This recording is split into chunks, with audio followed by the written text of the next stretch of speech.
Your Grace, you visit this little school every single month. Why? The committee said it would take weeks. The children were cold. Weeks were never an option.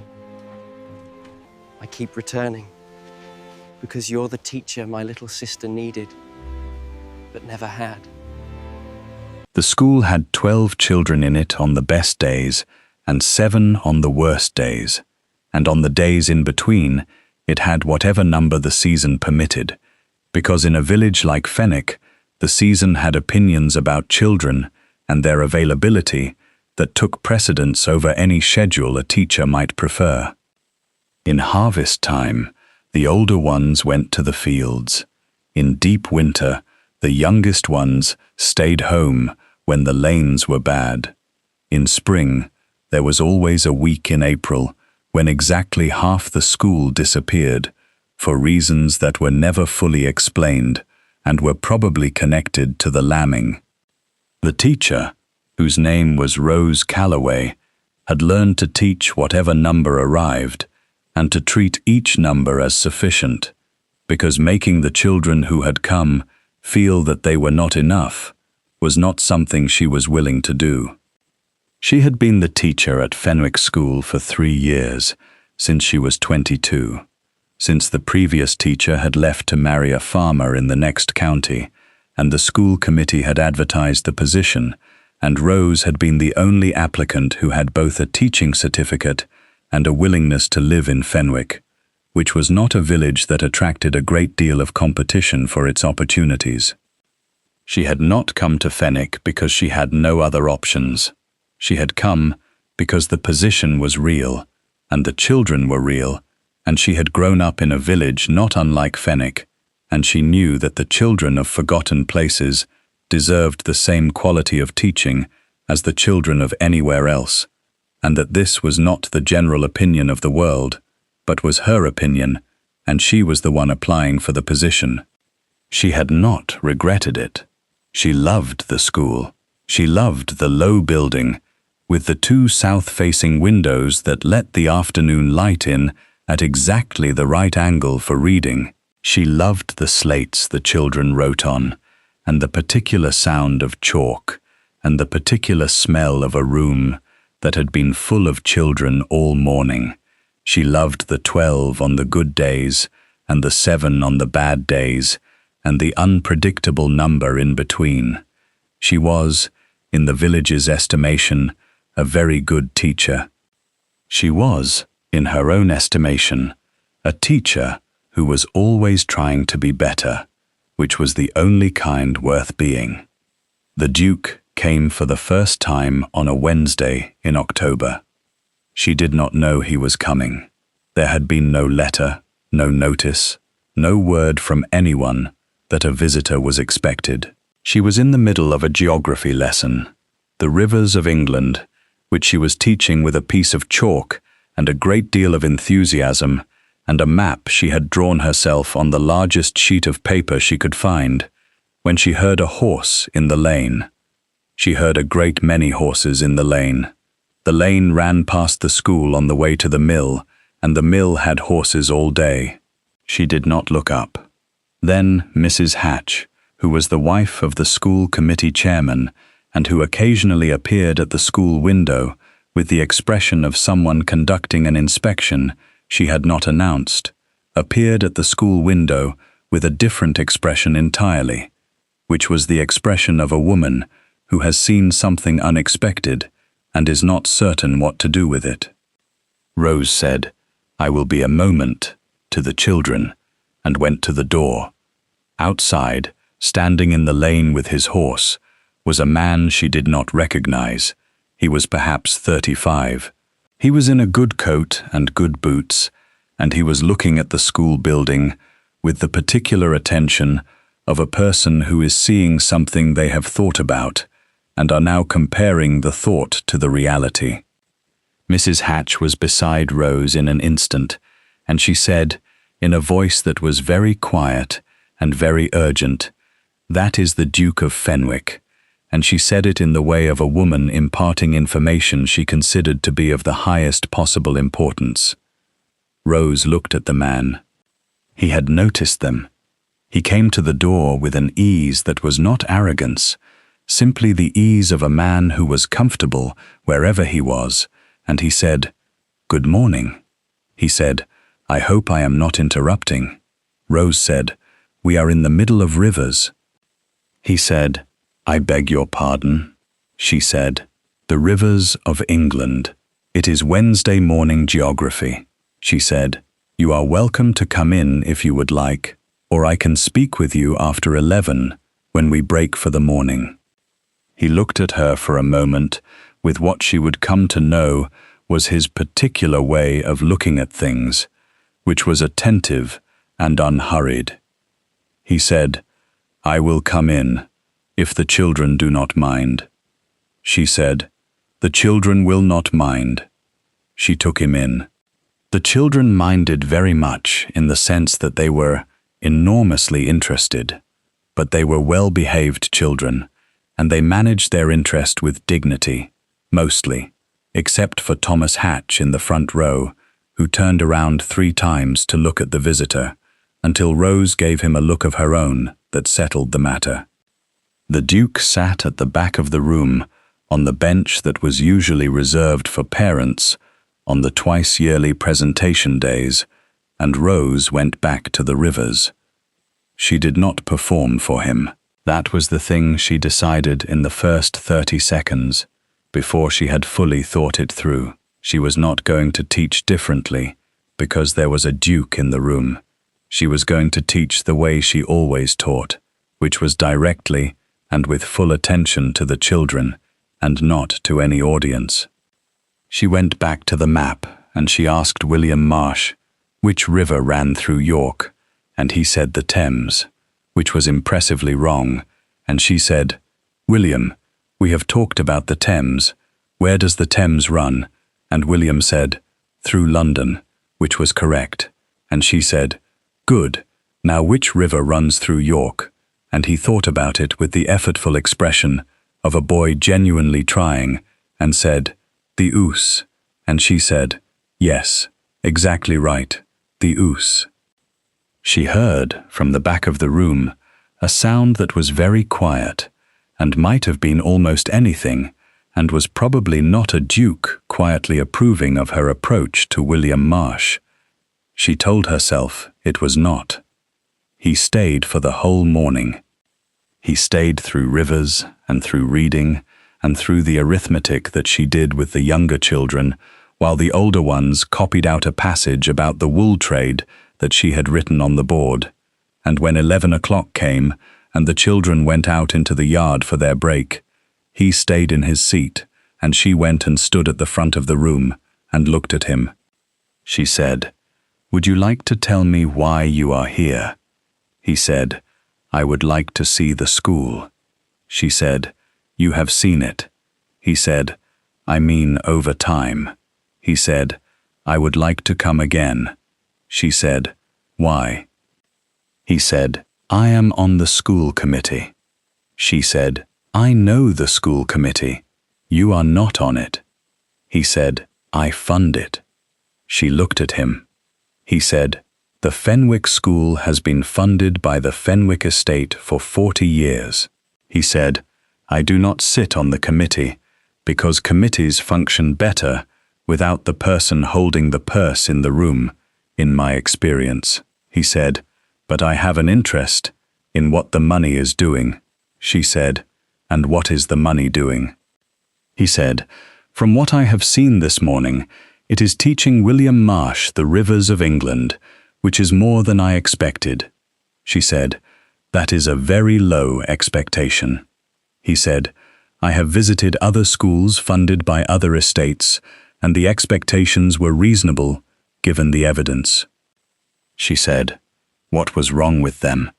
He said, "The teachers were teaching at the children rather than with them." He said, "You asked William which river he thought it was before you told him he was wrong." He said, "Most teachers would have corrected him immediately." She said, "If you tell a child he is wrong before he has finished trying, you teach him to stop trying." He said, "Yes." He said, "That is exactly what I thought when I saw it." She looked at him. She said, "You may come again." He came the following month, and the month after that. He always came without notice. She would hear the horse and look up, and he would be there, and she would finish the sentence she was in the middle of, and go to the door and say, "Come in," and he would come in and sit at the back on the parent bench and watch. He never interrupted. He never spoke to the children, except when they spoke to him, which they did with increasing frequency as the months passed, and he became a familiar presence, asking him things that children asked visitors, which were various and not always predictable. Alice Marsh asked him once if he had a dog. He said he had 3. She said, "What are their names?" He said their names, and she wrote them on her slate very carefully, and showed him, and he confirmed they were spelled correctly, which they were not, entirely, but he confirmed them anyway, and Rose saw this and thought that he understood something about what mattered at that moment, which was Alice's seriousness and not the spelling. She did not tell him she had seen it. She thought about it later. The village had theories. The village always had theories. The theories about why the Duke of Fenwick rode to the village school every month without notice and sat at the back of the room for a morning were numerous and creative and wrong in various ways. He was inspecting the school to find a reason to close it. He was looking for a teacher for a grander school elsewhere. He had a child in the village that no one knew about. He was interested in Rose Callaway, and the school was an excuse. Rose heard all of these theories through the ordinary channels of a small village, which were efficient and comprehensive, and she considered each of them with the same practical approach she brought to everything. The first she discounted, because a man who wanted to close a school did not look at the children the way he looked at the children, which was with a genuine attention that was not the attention of a man building a case.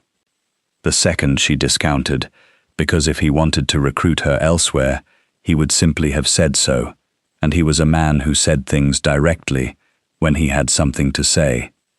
The third she did not pursue, because it was not her business. The fourth she put in a separate place and did not examine closely, because examining it closely felt like a different kind of thing than the practical questions, and she was not ready for the different kind of thing. On the 5th visit, he arrived in March to find the school in a state of controlled chaos.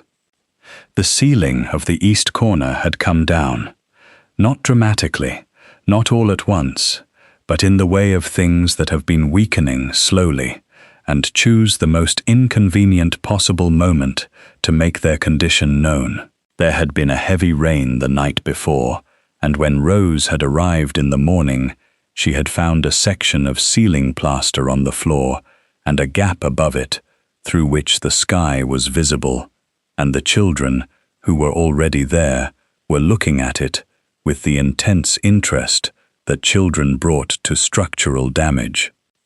She had moved all the children to the west side of the room, away from the gap, and she had put a bucket under the drip that was coming through it, and she had sent the oldest boy to find the school committee chairman, who had not yet arrived, and she had gone back to teaching, because the children were there, and the morning was there, and a gap in the ceiling, while inconvenient, was not a reason to stop teaching. When the Duke arrived, she was doing reading with 6 children crowded onto 2 benches on the west side of the room, while the bucket dripped steadily into the east corner. He looked at the ceiling. He looked at her. She said, "Good morning," she said. "We are having a small structural issue." He came fully in and looked at the gap more carefully. He was quiet for a moment, with the expression of a man assessing something. He said, "How long has it been like this?" She said, "Since this morning." She said, "The rain last night," and she looked up at the gap, and then back at him. She said, "The committee chairman is coming." He said, "What will the committee chairman do?" She said, "He will look at it and say it needs repair and go away and come back in 3 weeks to tell me when the repair is scheduled." He said, "And in 3 weeks." She said, "The children will be on the west side of the room until it is done." He looked at her, and then he looked at the children on the west side of the room who were following this conversation with great interest, and then he said, "Go on with your reading," and he went outside. She went back to reading. 20 minutes later, she heard horses in the lane.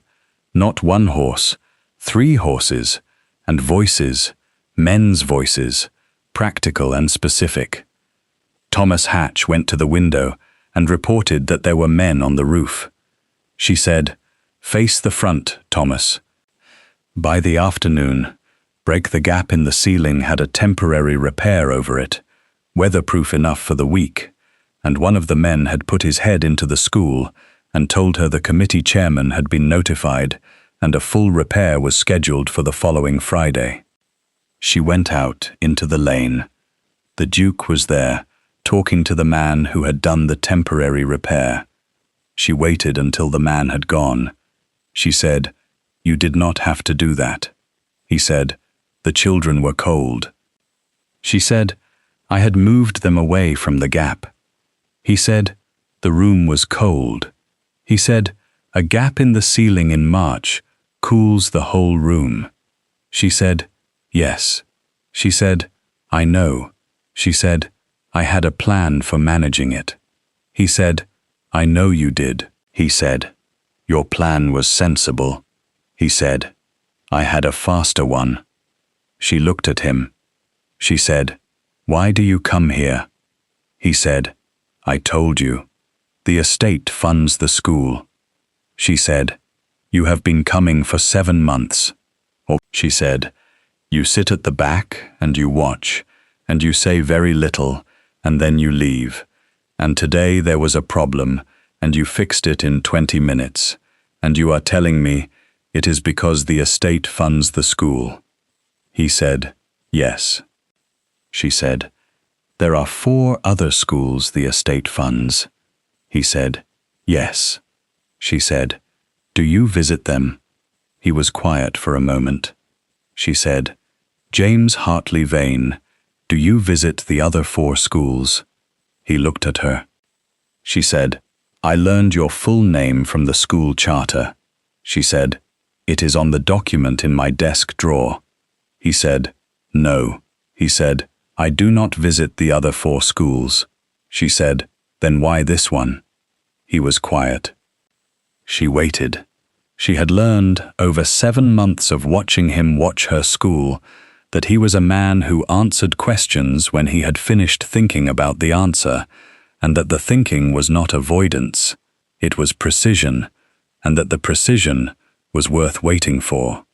He said, "I came the first time because I had heard there was a new teacher, and the committee chairman had written to me in favorable terms, and I wanted to see for myself." He said, "I stayed because I saw what you did with William Marsh and the Thames." He said, "I came back because I saw something in this school that I have not seen in the other 4, which is a teacher who has decided that every child in the room is worth the full effort, without exception and without reserve, and I wanted to understand how that decision held up over time, and whether it was a principle or whether it was a performance." She said, "And," he said, "it is a principle." He said, "I have watched you teach Alice Marsh and Thomas Hatch and William, and the 7 who come in winter, and the 12 who come in the good weeks, and I have watched you give every one of them the same quality of attention, and it is not a performance, it is the actual thing." She said, "It should not be remarkable." He said, "It is remarkably rare." She looked at the school building, the low stone walls and the south-facing windows. She said, "And the ceiling." He said, The ceiling needed fixing. She said, "You were not going to wait 3 weeks." He said, "No." She said, "Because the children were cold." He said, "Yes."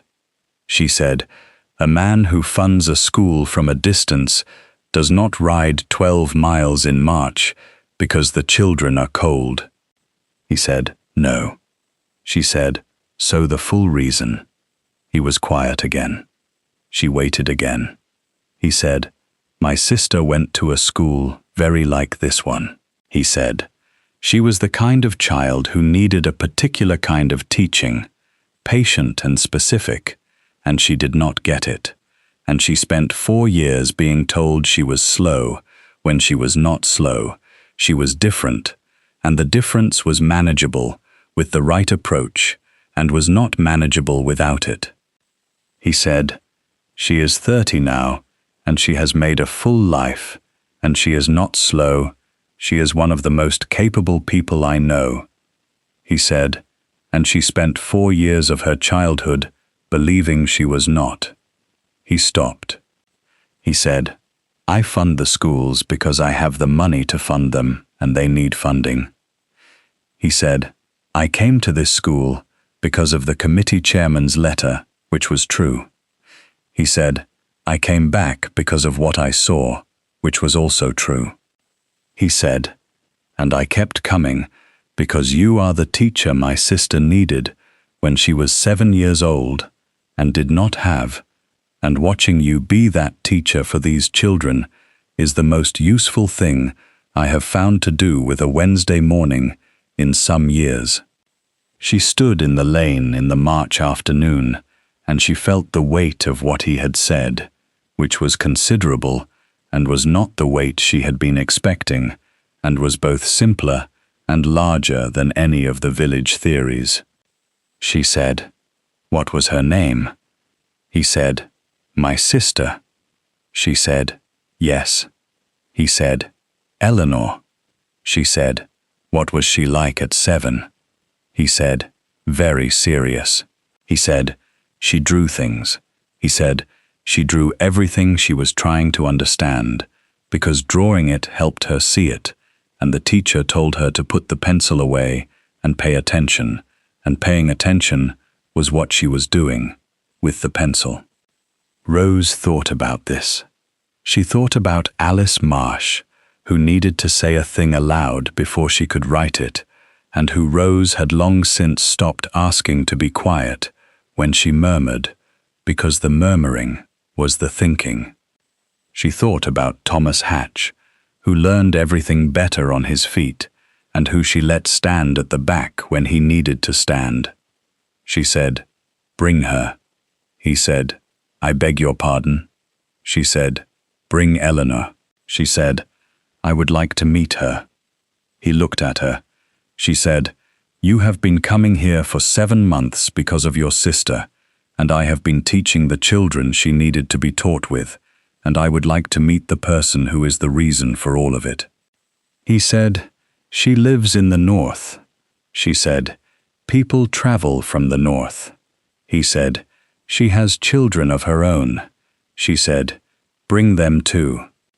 He looked at her for a long moment, and the afternoon light was doing what March afternoon light did in that lane, which was coming low and golden through the bare hedges and landing on the lane and on the school wall and on the 2 people standing in it, and she could see something shift in him, the particular shift of a person who has been holding a thing carefully for a long time and is being offered a place to set it down.